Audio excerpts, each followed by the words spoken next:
Yo, this Fast Eddie Chambers and welcome back to the channel. Today, we're going to talk about the most intriguing part, at least I think it's the most intriguing part of the Philly shell, and that is the shoulder roll defense.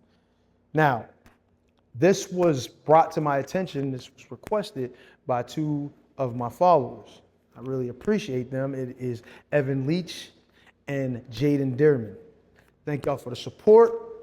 And the request. This is something that I like to review. I like to talk about. So now we're like I said, we're in the CA boxing gym, and we got my guy Vaughn. He done been in a couple videos, and he's shirtless. He want to show off the abs and the build and all that. So we're gonna let him. He lost his shirt. He just ain't got his shirt. It's somewhere. But anyway, let's get to this. Let's get to work. All right. So with the Philly shell, I mean, I'm pretty sure you guys already know this. Technically, normally we would have the left hand up blocking, any incoming right hand straight. Same thing with the other hand would be for the jab or the left hook. But in this situation, the right hand's doing the same job, typically, right?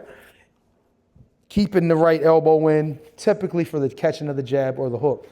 But with the Philly shell, the shoulder becomes the defense, typically more for the right hand. Now, yes, you can use this little, what they call windshield wiper thing with your right hand and kind of assist it with the defense of the shoulder. But the shoulder is typically what we use for the right hand. And now there's a little space here that guys typically, can use that body jab, that stab to the stomach for, and it works a little. But if you wanted to defend that, we already got the arm bar there, so you can kind of either lift it a little bit or turn, and it kind of goes the same way as if you were blocking the right hand over the top. So I'm going to show it to you here with Vaughn. Like, Vaughn is going to throw the right hand, and when he throws it slow, boom, I come and I defend it. Now, I made James Toney. This one I think is a little more James Toney-ish. You know what I mean? When I do it this way, do it again. It's like a deflection of it, and I'm kind of turning my body a little more, hiding the right hand, and then bringing it back, right? And then Floyd's a little tighter. His is a little bit more here. I think he uses his right hand also a little more in the defense of it. Maybe not totally. I mean, every once in a while, he just knock it out the way with the shoulder and then bring the right hand. He does his a lot quicker and a lot more short. So when you throw it here, boom, it's quick, and then the shot comes right off it right there. And it's in a smaller space. You know what I mean? Maybe a little more efficient. I think James looks a little nicer, looks a little more like sexy-ish, for lack of a better term. But Floyd's is I think a little more efficient and gets right to the point. So I'm going to show y'all from the other side too. And then I'm going to add my 2 cents on what I like to do to help avoid the shot. Now, it might take you out of position to throw back some of those times, but at least we're going to be defensively responsible all the way.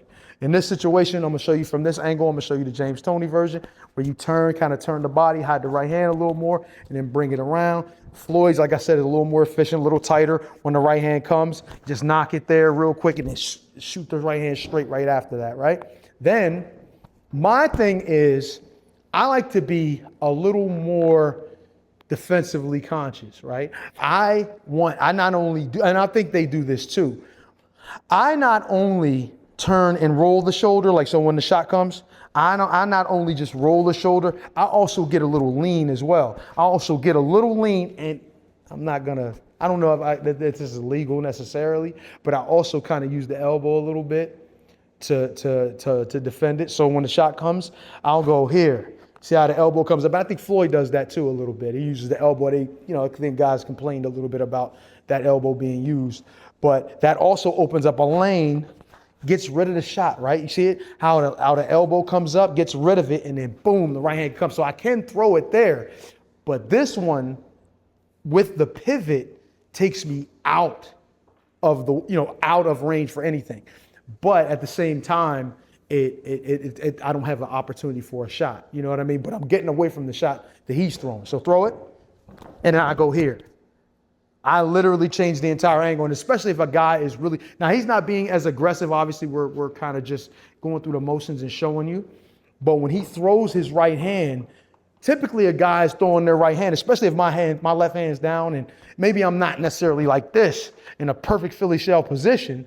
Maybe I have my hand low hanging like this, and as he throws it, and then when the shot comes in, I do. But Watch, when he throws it, boom. Now, he would literally be all the way over, or maybe not. Maybe he's a little more conservative with it. But in most situations, if you're trying to land that shot on me, and I'm in this position, you're going to kind of lean over, especially if I go back here. And then once the shot comes over, that's where you fall into that back foot and get that little pivot. Now, like the old school daredevils used to say, don't try this at home. If you're not ready to do it, you ain't experienced enough, don't do it. Learn from your coach. Learn from me, but also learn from your coach, work with your coach. Get the information you need, then put it into practice, all right?